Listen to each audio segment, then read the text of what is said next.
Quando eu era pequena, achava que Constance era a princesa das fadas. Tentava desenhar seu retrato com cabelo louro, comprido e olhos tão azuis quanto um giz de cera poderia deixá-los, e um borrão bem rosado em ambas as faces. Os retratos sempre me surpreendiam, porque ela era desse jeito mesmo. Até nos piores momentos, era rosa e branca e dourada, e nada parecia turvar seu esplendor. Era a pessoa mais valiosa do meu mundo, sempre.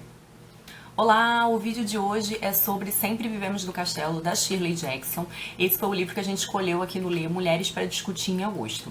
Esse foi o sexto e último livro que a Shirley Jackson escreveu. Ela morreu em 65 e esse livro foi publicado em 62.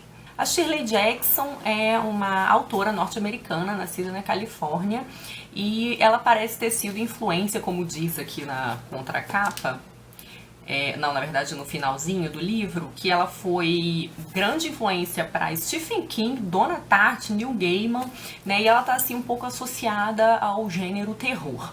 Embora esse livro esteja mais para suspense psicológico, ele foi um livro que me lembrou bastante A Volta do Parafuso, do Henry James, porque ele tem uma abordagem psicológica muito interessante. Esse livro vai contar a história da reduzida família Blackwood e ele é narrado em primeira pessoa por uma personagem de 18 anos chamada Mary Catherine Blackwood, mas ela é chamada pela maioria das pessoas, parentes e poucos amigos, de Mary Cat, né? A Mary Cat mora então com a irmã mais velha, a Constance, que tem uns 28 anos, e com um tio doente que é cadeirante.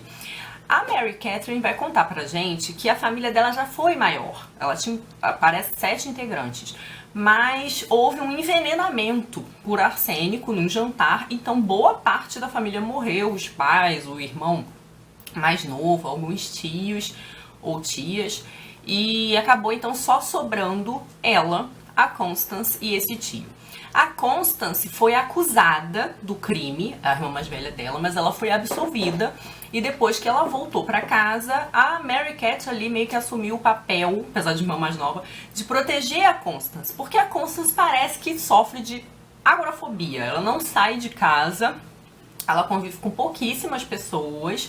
O tio, que também é doente, não sai de casa. Então a única ponte que essas duas pessoas têm com o vilarejo de Blackwood, que seria em Vermont, nos Estados Unidos, é a Mary Cat, né? Só que Mary Cat é uma pessoa bem peculiar.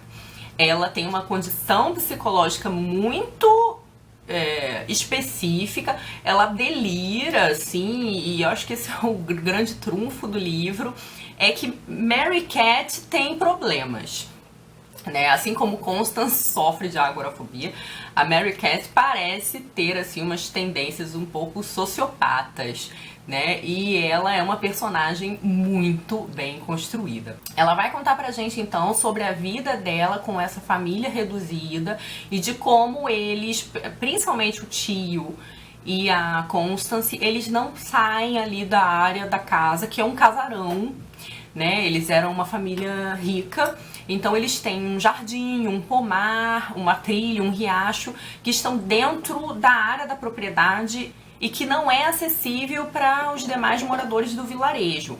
E a Mary Catherine também vai mostrar pra gente que a relação da família dela com as pessoas do vilarejo sempre foi muito esquisita, né? Sempre houve algum tipo de hostilidade. E essa hostilidade vai piorar depois dessa tragédia do envenenamento. Então toda vez que a Mary Catherine vai à rua para fazer compras, as pessoas tratam ela de um modo estranho, ficam falando piadinhas. E a Mary Catherine tem sentimentos assim bem estranhos em relação a essas pessoas. O livro, ele não é exatamente assim, apesar dele ter essa coisa do suspense psicológico, ele vai entregando as coisas assim bem gradativamente, né, da história da família, da relação da família com o vilarejo, do que aconteceu realmente no dia do envenenamento. Tudo é solto muito gradativamente, mas eu acho que ele não é um livro focado realmente em quem matou, assim, como se fosse um livro policial, até porque esse livro ele dá dicas muito cedo de quem fez o que, né? Tá tudo colocado muito cedo na história.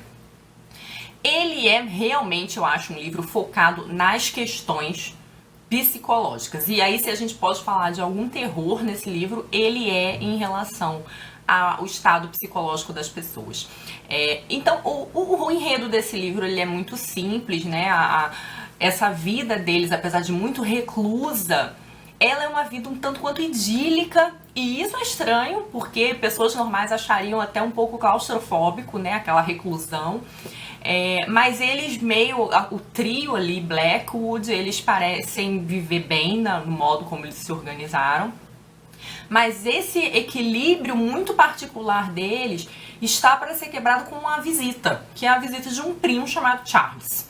E é aí que toda a organização daquela família vai cair por terra, e todos eles, cada um deles, vai gradativamente tendo que encarar o seu maior medo. E eles têm muito medo. Esse é um livro sobre medo e sobre os modos bizarros como as pessoas reagem àquilo que elas têm mais medo, né? Então a gente vai ver Mary Cat, Constance e o tio Julian tendo que encarar seus medos, principalmente Mary Cat e Constance, né, com essa chegada que cria ali uma desestabilidade, né? A Mary Cat, como eu disse também, que tem muitos medos, ela tem essa condição psicológica específica, ela cria rituais que para ela protegem a sua vida, sua existência, sua família, sua casa. Então ela tem muitos rituais, como se fossem pequenas magias, né? E ela tem uma ideia, assim, psicológica de um lugar seguro, né? E ela o tempo todo se remete, fala desse lugar quando a coisa parece ficar um pouco assustadora. Ela sempre sonha com esse lugar seguro dela. Só que a Mary Cat, ela é uma personagem muito bem construída porque ela é muito complexa, né? Ela tem essa coisa de ter delírios, né? Ela tem quase como se fosse... Ela é neurótica, mas ela às vezes também parece esquizofrênica. E ela transita o tempo todo entre polos, que é o mais perturbador do livro. Porque ela às vezes é muito medrosa e em outras muito corajosa. Noutras ela age como uma heroína e noutras como uma vilã.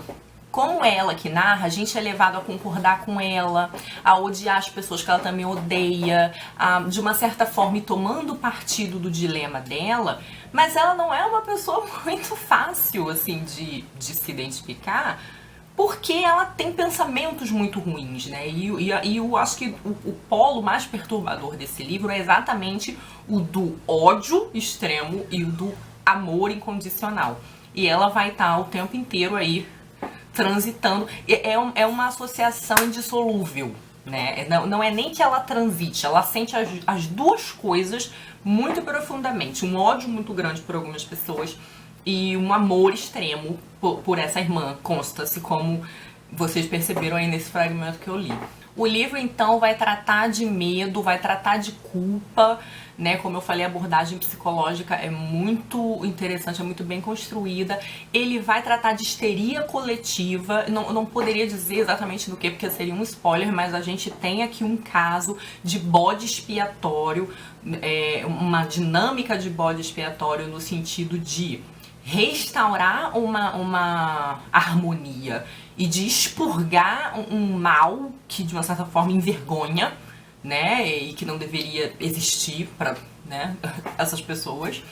E a gente vai ter essa dinâmica também do medo, da neurose, da insegurança e como as pessoas lidam com essa insegurança, com essa vulnerabilidade que é tão perturbadora. O livro tem um estilo bastante seco, mas ele por vezes tem um quê de poético também. É uma coisa curiosa, porque vamos lembrar que quem está narrando é a Mary Cat, e ela tem um mundo muito próprio, né? O mundo da Mary Cat é um mundo muito próprio, a modo como ela vê as coisas é muito próprio, né? Dessa pessoa com uma condição psicológica peculiar. E disso deriva um certo tom poético, ainda que o estilo do texto seja bastante seco. Uma determinada passagem do livro é assim: comi cenourinhas doces enquanto Constance lavava e guardava as verduras. Vamos comer uma salada primavera, disse ela. A gente come o ano inteiro. Comemos a primavera, o verão e o outono. E a gente espera uma coisa brotar e come. Eu vou ler uma passagem para vocês terem uma ideia do lado sádico de Mary Cat. Queria que todos vocês estivessem mortos, pensei, e senti ânsia de falar em voz alta. Constance dizia, nunca deixe que eles vejam que você se importa. E se você der alguma atenção, a situação só vai piorar. E era provável que fosse verdade, mas eu queria que estivessem mortos.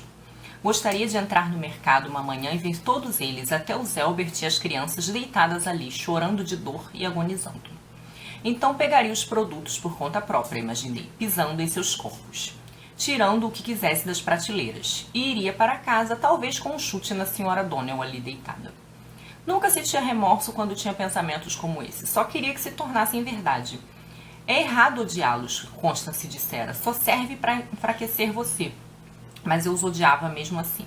E me questionava até mesmo por que eles tinham sido criados. E aí, em contraposição a esse lado super sádico, ela é super amiga do gato, ela tem um gato chamado Jonas, e o gato é o companheirinho dela, ela passeia com o gato, ela conversa com o gato, ela tem um mundo mágico com o gato, então enfim. O mais perturbador do romance é mesmo essa personalidade complexa e cheia de nuances, inclusive opostas, da Mary Cat. Então assim, eu gostei demais do romance. Essas passagens que eu li são do início do romance, então assim, não tem muito spoiler mesmo. A história é muito simples, mas é um livro... Ele não é um livro, eu diria assim... Ele tem um crescendo, né? Acho que quando vocês começarem a ler, vocês vão ver que a primeira metade do livro não é muito tensa, não é muito assustadora. Ele vai muito devagarzinho, soltando as informações muito devagarzinho, até que num determinado momento ele finalmente entra num clímax, realmente mais tenso, mais angustiante, e onde os medos dos personagens vão ficando cada vez mais...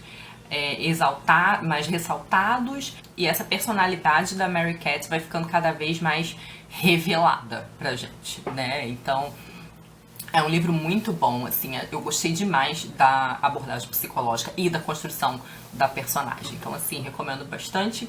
Me digam aí se vocês já leram, o que vocês acharam. Beijos e até a próxima, tchau!